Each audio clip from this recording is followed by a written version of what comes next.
Welcome to the Archie Real Estate Podcast, where we keep real estate simple for the new realtor, investor, or client. And now, your host, Muhammad Archie. What's up, my people? Welcome back to the Archie Real Estate Podcast. Today's guest is Mena Badros. Nice. Give me a little more. Who are you? What are you about?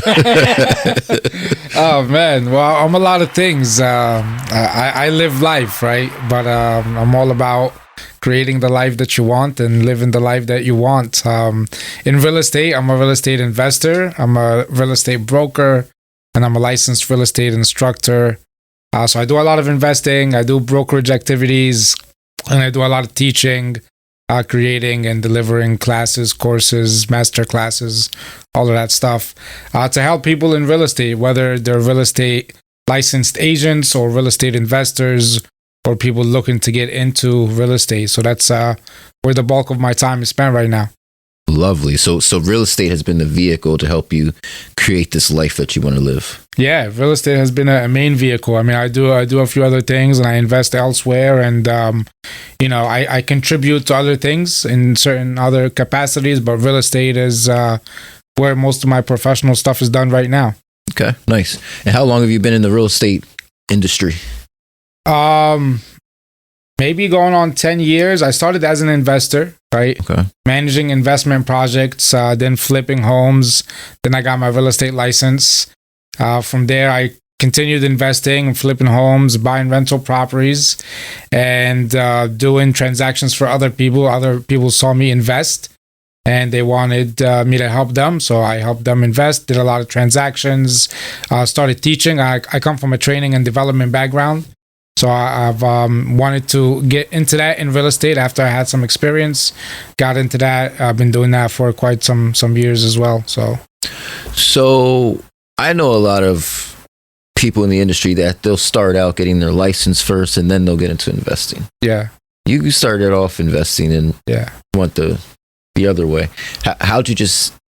Tell me about your first investment. Did you just decide to just jump into real estate, or how'd you just decide, hey, I'm going to invest in real estate? Yeah, so why we invested? So I come from I'm from Cairo, Egypt. I was born in Cairo, Egypt. Zayik. Northeast Africa, Zayik. Yeah. So, I was an immigrant, right? And I came here at 11 years old. I understand poverty. I've seen extreme poverty. And I've learned that real estate is a way or a vehicle that 90% of millionaires get their wealth, right? So I said to myself, I want to invest in real estate so that kind of change the cycle and change the narrative and make sure that my kids and my brother's kids, when we have kids, we didn't at the time, but our future generations don't have to go through the same struggle, don't have to financially struggle. They can be stable, they can be comfortable. So that's why we started investing, and I created the LLC with my two brothers and myself, and we flipped the home. And from there, we just kept flipping homes and rental properties, and the journey still continues. I love Cairo. I visited Cairo a few times. My wife is Egyptian. Beautiful place, yeah. Beautiful place. Do you see yourself investing in Cairo? So we have some projects there. Okay. My family has some projects there. It's a little different, economically, exchange rate, all of that stuff. Different laws, so there's a lot of different factors, and I think the risk level is a little different. But yes, overall, we are investing there, and I want to contribute more there on a different level, on a philanthropic level. Okay. Yeah. How do you see yourself doing that? So Egypt has a big orphan population, and I understand the role parents play in the development of the growth of kids and people in general, right? So the big orphanage population makes me want to give to those who are orphans, who don't have a father or mother role, or maybe neither of them in their life.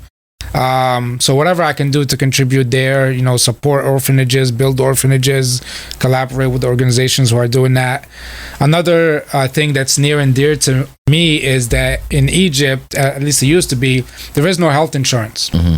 So if you don't have the money, or your family doesn't have the money for you to get treated, well, then there is no solution for you. You have to wait until you get the money or you're not getting treated. I had a lot of medical issues as a child, and at one point in my life, at around 10 years old or so, I was in a hospital for about a week, and there was a lot of adults or babies in the hospital. There was only one other kid that was around the same age as me. So being there for a week, and we had nothing else to do, so we would just play with each other. We got to like be friends pretty much. Yep. And at the end of that week, I left.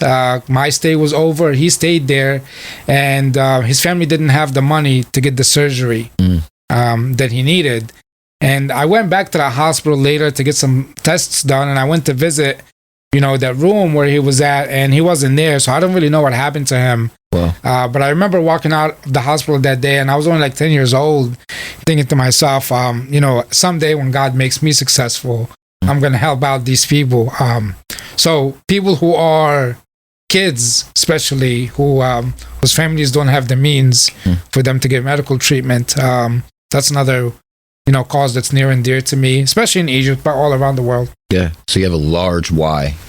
This is about far more than... Yeah, I mean, this is about impact. Yes. This is about being able to have the maximum impact possible while my time here on Earth, and also leave a legacy that is going to continue to make an impact, God willing, after my time here is up. That's special. That's special. So let's rewind it a little bit. Are you still in business with your brothers now to this day? Yeah, we still invest. We're still buying and selling properties. Having rental properties, growing a portfolio. Yeah. Why America? Why did we come to America? Yeah, why America? Man, America's like paradise. If you ask a lot of people from different countries, there. So many people around the world would do almost anything to be able to come to America and come here legally, stay, get residency, citizenship. There's thousands, maybe even hundreds of thousands that apply every year to, the immigration lottery and other programs. And they look at America as like paradise, and it's a land of freedom. It's a land of opportunity. There's so many great things about this country, even though there's a lot of room for improvement, right? And we all know that. But the opportunities, the liberties, the conveniences, the system, the structure we have here is far better than a lot of other places. And I'm not saying that it's the best, right? I haven't been everywhere around the world, but there's definitely more here than a lot of other places. And many people around the world would love to be here. Tell me some of the other places you've been.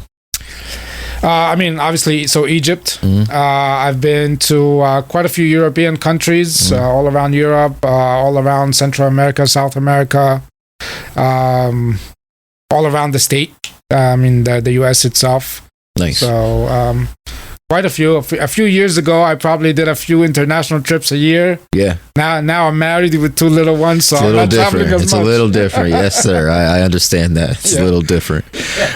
So tell me about your first flip that you did here in America, and how did you fund that flip? Yeah, so it was a HUD home. So it was basically it was a foreclosure, and it was pretty cheap, like $20,000 or a little less than that. We funded it through a home equity line of credit. Okay. And we bought the house using the home equity line of credit. We used the home equity line of credit to rehab it. Then we sold it. And we made a decent profit. I mean, not too crazy, but a profit. And then we flipped another house, then another house, and we just kept kind of doing the same thing. When was your first flip? Well, roughly what year? What year? Here, probably like 2015. Okay. No, maybe a little earlier than that. So a few years before that, yeah, somewhere around 2010. I bought my house, my personal house, in 2010, I think. I was in my early 20s. And it wasn't really for the purpose of investing. It was really for me to live. But at some point, it became an investment because I ended up moving out. I ended up renting it. I rented it to a few tenants. Recently, I sold it. And so it was profitable at the very end, but that wasn't my intention, right? So I don't really consider that in that respect. But yeah, that first flip was about a few years after that. So before 2016 at some point. And then we just kind of kept going from there. Yeah. So let's say you're yourself sitting before your first flip. What kind of advice would you give yourself now? Yeah, so I was always big on the numbers. So like a lot of people would bring me deals, or they would just shoot me like a message of a house that just came on the market, and they think it's a good opportunity. And my response was always like, it's all about the numbers. Let's do the numbers, right? So I was and still am very conservative with my numbers. That's why, knock on wood, I haven't lost money on a real estate project yet. Because even though sometimes things go longer than expected, you spend more money than you expect, right? Certain things come up that you aren't aware of. All of that stuff, but I'm still end up in profit because I did the number conservatively. That kind of it gives us that wiggle room that even longer hold times or bigger expenses still didn't derail our profits. It's pretty sad. I see a lot of people that would take a flip and they would spend 6 months, 9 months, an entire year working on it, and they're like dedicating to it like it's a part-time job, end up just to breaking even and struggling just to be like, I just wish that I can break even so I don't lose money. And it's like, you spent all that time, all that work just to break even. I mean, good thing is you didn't lose money, but that wasn't the purpose of it. That's not the point of the game. Yeah, that's not the point of the game. So you're just kind of wasting your time at that point. It might be a good learning experience, but you could have a better investment on your time, right? So you're big on the numbers factor of it, saying, hey, learn your numbers, learn that. Okay. How do you handle your construction crews? Oh man, that's a tough one. It's hard to find good people, good contractors, good crews. The way we started was just through our networks, right? Like people that we knew for a long time, like people that we were involved with in the community, in another organization, we knew for years. We knew they did good work. They did maybe work on our personal houses before our investment houses. We've seen other work that they've done. So at the beginning, we weren't like hiring crews. We were hiring like a person, right, to do like a lot of stuff. And then we would bring in some specialists. So I would just go to different vendors. I do a lot of research, and I think I was good at kind of getting good prices because I did a lot of research. I went to speak to a lot of different people. I got different prices. I understood their timelines, their availability, their turnaround, did some research on their customer satisfaction. So I would try to find good deals and good vendors to deliver what I needed, right? And I think there's a lot of things that make things easier for you, like, not to get specific, but Home Depot, Lowe's, all of those stuff, they can make it easier for you to get flooring, and they have their subcontractors. You can go to some kitchen places and get all your cabinets and all your kitchen done in one place. And if you find somebody good, we just use them. Like I used the same kitchen guy for a few flips until he ended up moving and doing his own thing elsewhere. Hopefully that answers that. That's helpful. Yeah, I mean, definitely helpful because contractors, man, once you get them, you got to hold on tight. Yeah, so I would say get someone who's reputable that you trust. Try to minimize the number of people, and also bring in specialists that get the job done. And don't be too cheap. Like, don't try to make everything cheap or the lowest cost, because that's not always the best quality. You get what you pay for, right? And it's not the best turnaround time. If someone's going to charge you more but is going to get it done faster, that's better for you, because if you get it done faster, then you have less holding costs and your profits are more than someone who's going to drag out for you, and you're going to end up paying more on the other costs, and it's going to be less profitable when you actually do the numbers, if that makes sense. It all makes sense. So I see you're a makes sense kind of person. You're like, hey, if it doesn't make sense, I'm not going to do it. Have you ever just bought a bad deal? No, I mean, not yet. Not yet. Okay, good. Not as a real estate investment. No, I mean, we bought things we bought something that didn't cash flow the way we wanted to cash flow. Okay. But we see some other upsides to it. Okay. We bought things that we had to sell because regulations changed, but numbers wise, they were still profitable. But as far as like, when you say bad, I think of losing a lot of money. You can't recover. Thank God we haven't done that yet. Would you say as long as you have a creative mind within real estate, there's not really a such thing as a bad deal? I think there's always opportunity, and you always have to think of your exit strategies. For example, short-term rentals, as a good example.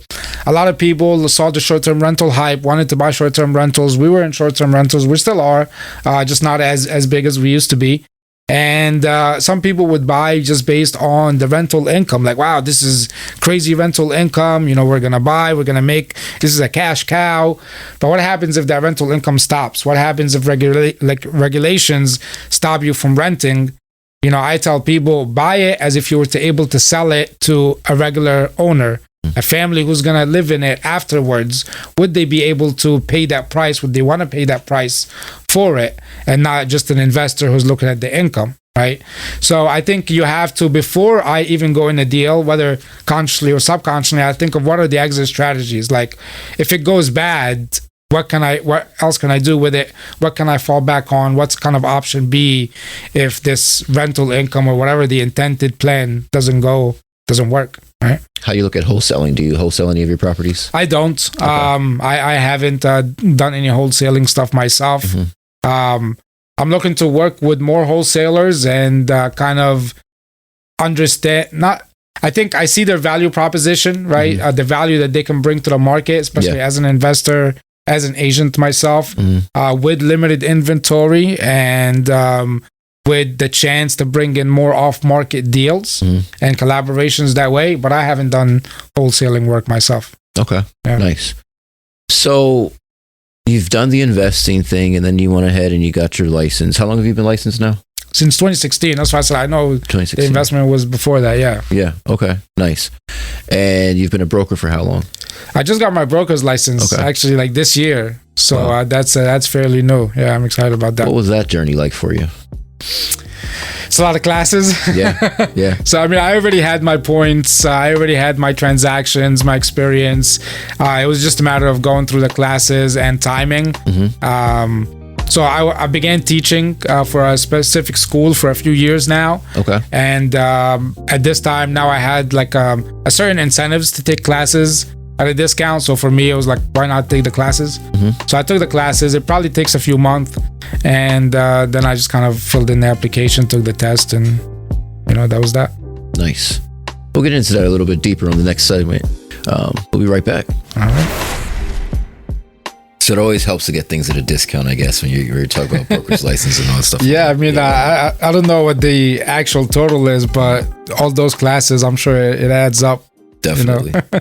Do you have future plans with your broker's license? Do you want to open a brokerage at some point, or?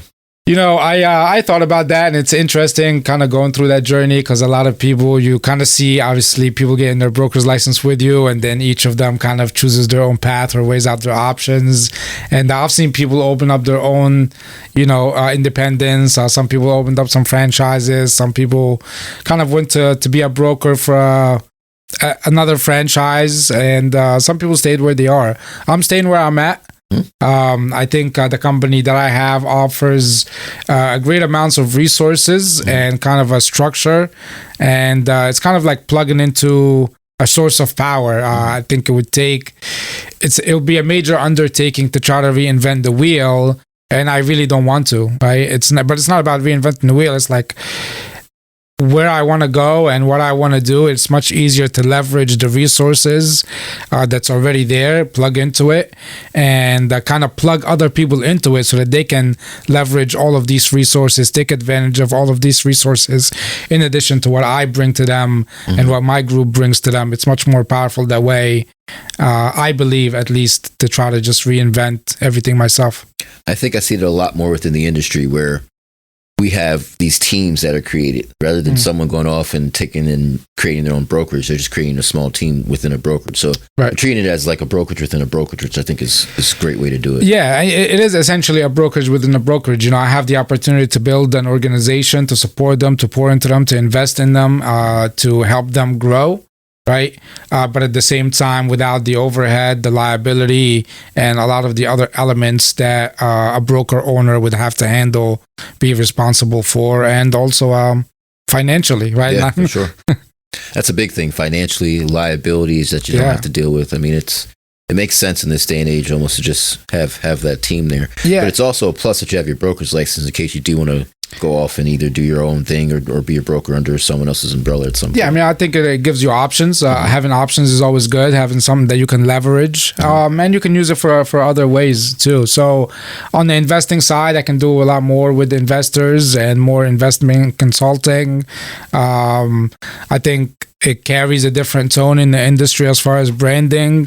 Not that I personally care, but I think a lot of people do. A lot of people do, and the consumer kind of sees it different, right? They see, if you're a broker, they look at it different than an agent, and they have a different perception. So it doesn't hurt for sure, right? So it's like, why not get it if you can? Nice.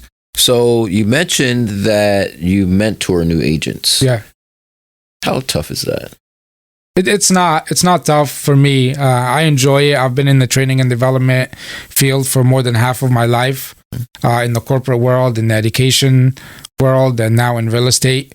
And for me, like, a theme in that is really just giving people valuable information and helping people take the next step, whatever that means for them. So when it comes to me mentoring, I really cater it to that person. So if a person needs me as a weekly meeting, I provide that for them. If a person needs me on a bi-weekly meeting, I provide that for them. If a person just needs help when it comes to contracts, I'm available for them, right? And it transitions because people's needs differ as they grow. I'm always available, and I want to make it flexible to cater to that person and help them by giving them the support that they need, the information they need, and helping them take the next step in their desired goals. I think in real estate, sometimes people try to box you in and say, do this, don't do that. This is the only way that you can succeed, right? This is how people do this in the business. But real estate is a vehicle, right? As you mentioned in the beginning, it's a vehicle for you to create the life that you want. And so it's about you, and it's about the life that you want, and how can you leverage all the real estate stuff to create that, right? So I never want to box people in. I want to see what their goals are, what their steps are, and help them take the next one on their journey. I agree with that, getting boxed in. Yeah. I always call it multiple streams of income within real estate. For sure. There's so much that you can do within real estate. Why do just one? I'm not saying get into real estate and just go crazy and say, I'm going to do this, I'm going to do that, I'm going to do this. Focus on something, learn whatever you're going to do. But don't stop at just being a realtor. I tell all my mentees that I had, I tell them, listen, learn the business of real estate. I love that. It's totally different. How many mentees do you say you have at this time? A handful at this time, but it changes. So my company, mentees officially, so I'm a certified mentor, and I mentor people for their first 3 transactions, and then they're kind of on their own.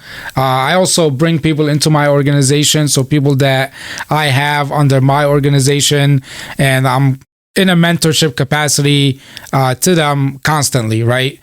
So that's everybody in my organization. They always have direct access to me. They can always be coached by me and have my support and involvement. As far as mentees, as my certified mentor program, it's only a handful right now, but it's constantly revolving. So that's people get added, people get graduate from it, they will call it, right? So nice, that's great. So you're mentoring, you're teaching. You have a wealth building masterclass. Yeah.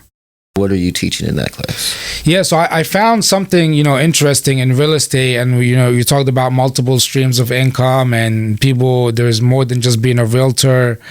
I've been teaching in real estate for quite some years. I started with doing trainings for companies like the MLS, Bright MLS, for example. And now I teach a lot of designation classes like seller specialist, negotiation specialist, buyer specialist. I teach continuing education classes, that realtors have to take every 2 years. I teach pre-broker classes, some pre-licensing, but I'm getting away from that. But anyway, I've been in front of a lot of agents in classrooms. And I remember this one story I'll share with you. An elderly woman comes in class, very, very, very positive, contributed a lot in class, shared a lot in class, and she sat in the back. She had to be like in the 70s, I think she shared, and she's been in real estate for a very long time. She lives in a luxury community. She's been selling luxury homes. She's been making a good income. But she said that her husband passed away a few years back. I think it was 3 years from that point of when that class was. And she can't stop selling real estate because she can't afford to stop. And that hit me. Like, first of all, I had two thoughts. First, it was like, man, well, first, God bless this woman. She's in her 70s. She's here. She's active. She's moving. She's alive. Like, there's all of these blessings to, to aspire to, right? And it's like, God bless her. But to not be able to stop selling real estate because you can't financially afford to after you had what so many people would call a successful real estate career. I didn't want that for myself, and I see a lot of agents on that same path. We're on the transaction treadmill. We make a lot of money, but we also spend a lot of money, right? And I'm not saying that we're all spenders, but it seems like spenders. There's a lot of expenses, right? Like, there's a lot of expenses that go into business. You might seem like you make a lot of revenue, but guess what? You got to do the same thing again next year. Yep. You sell this many houses, you got to sell this many houses again next year, and the year after that, and the year after that. And the moment you stop selling, the commission checks stop coming, right? So you can't be dependent on that. So we're on this thing, the transaction treadmill, and once you stop running, checks stop coming. And as entrepreneurs, we're on a roller coaster, right? Some good month followed by bad month. So I invested a lot of time, of my own time, a lot of my own money and energy to really learn about wealth building, because I was like, there has to be a better way. I'm in real estate. I understand real estate. I understand investing. We're making money, but there's more to it. There's more foundational things to be understood that really allows me, or would allow me, to build wealth, right? And make it in a way that's smarter. And I think there's an easier way to do it. I'm working too hard, right? So I spend a lot of time and a lot of money learning stuff that I want to share with other people. Building wealth is not about making a lot of money, and building wealth can be done in a much simpler way than what people think. And you don't have to do all of these things at once. It's really about different stages and just doing the things that are required to complete that stage. I tell people it's like a video game. You're playing a video game and you got a mission or a goal. You complete those few tasks, you finish that level, and you're on to the next level. That's what wealth building is like, but a lot of people don't understand it because they've never learned it. No one ever taught it to them.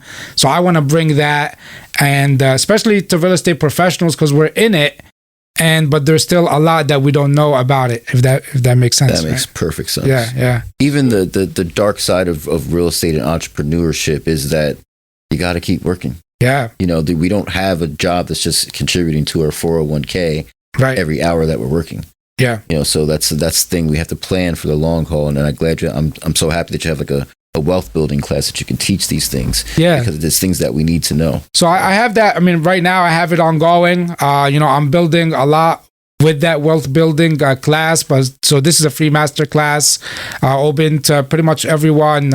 You can connect with me, Mena Badros, on Facebook. Even just send me a message about wealth building masterclass. I'll get you the information.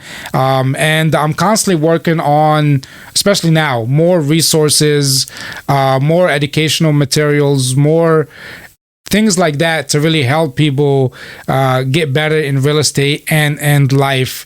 My whole thing is really about trying to help people improve the quality of their life. So I will do that through a lot of these courses, and definitely real estate is a big vehicle in doing so, but it's not the only thing. Now, the educational aspect of it, do you feel like that was something you were missing when you first got into real estate, or? Missing, I think there's a ton of training. I think realtors can be overwhelmed with training, actually. So it's not the quantity of training. I think it's the quality of training. Okay. So yes, I think that's missing in the industry. I think there is a need for better education in our industry. More engaging, more effective, more relevant, things that are not fluff, right? Things that are not just about compliance and,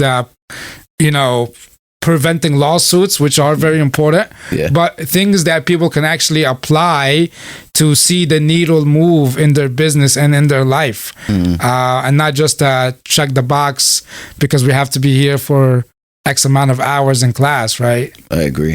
You should want to be able to do your profession to the best that you can do it. And I hate to say it, but real estate is just one of those professions where and you could be a top seller. You could be a top seller. And I know that some of these top sellers have no idea what's in a contract. Right. They have no idea what they're signing. They have no idea what they're handing over to their clients to have them sign. Yeah. So that can be kind of scary sometimes. But I'm starting to feel like it's a little better, maybe. Do you feel it at all? Or in what way? Like the industry, professionalism, yes, all of that I feel stuff? like it's been a little better. So I've been licensed for 10 years now, and I feel like it's gotten better over the years.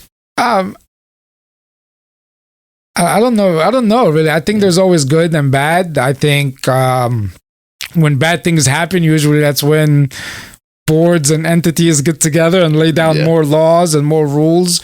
So the industry, I want to say overall, is constantly improving or trying to improve. But there's a lot of things going on right now that I think can shift the industry in so many different ways. I mean, it's all these lawsuits, membership in associations, the perceived value of the National Association. How do you feel about it? Can you answer that question? Man, I don't know if I want to answer that question, but I don't really want to take a side. I just whatever is best for the people. I'm a for the people's person. Whatever is best for the people and the agents and the consumers and the investors. I'm okay with whatever happens and however it unfolds, as long as it's best for the people. I could see definitely pros and cons to each. I could see without a national governing or entity, it could be like the Wild Wild West. Yeah, and I think that could hurt people more than help people, because the opportunity is then for people to be taken advantage of, for there to be less consistency and less regulation and compliance. I can see a window of that if things shift away from the National Association structure we have now. Here goes another question I don't know if you can answer. Do you see it shifting away from that? Do you think that's where we're headed? Or do you think this is just going to get swept under the rug at some point? What do you... I mean, it's no secret that some big companies have already announced they're leaving or their plans to leave the National Association. It's no secret that companies have begun creating their own private listing networks. I was just reading an article about what does the real estate world look like without the MLS. So I do see a shift there. Whether it's going to wipe out the current structure, it might not, but I think it will create other options, and it will be even less streamlined, which is actually not very effective for everybody.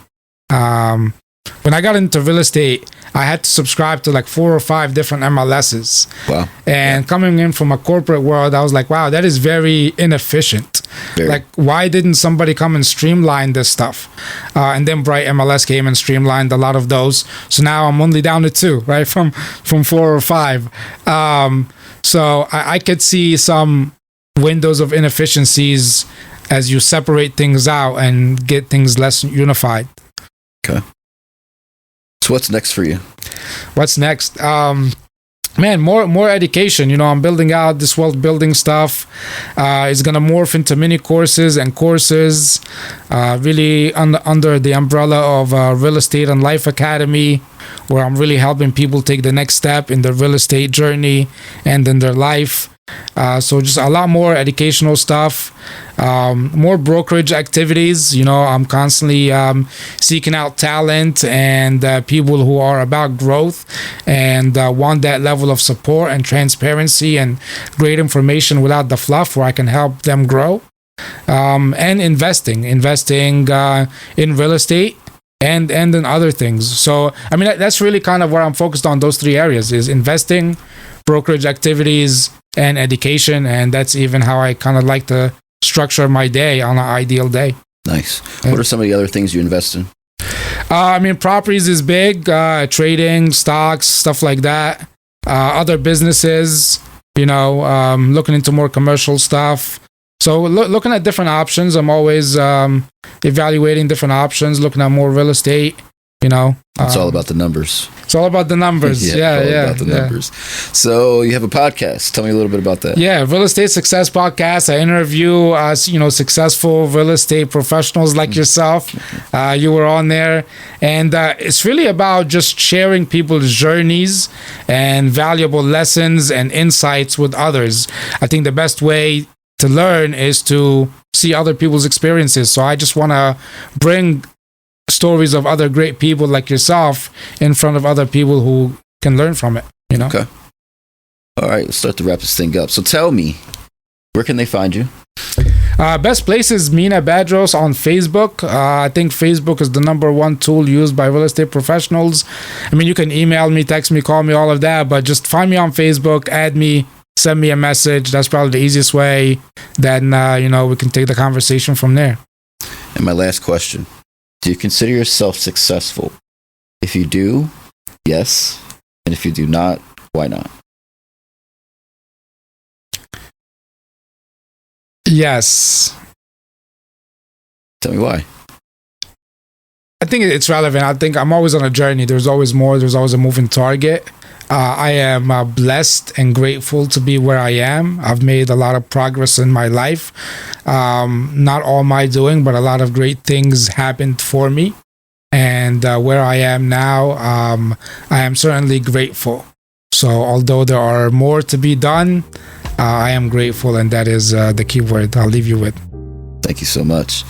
Mena Badros, today's guest. Lovely. Are you going back to Cairo anytime soon? Hopefully next year. We'll see. Maybe. Let's go together. Awesome. I'll see you next time. Thanks for watching or listening to the Archie Real Estate Podcast. You can find me on YouTube at the Archie Real Estate Podcast. Find me on Facebook as well, Muhammad Archie. Email me if you have any questions, comments, concerns, marchie@archierealtor.com. Shoot me a text, 484-338-3406. That's my phone number, direct. Shoot me a text. Got any questions? Let me know. I hope to see you on the next episode.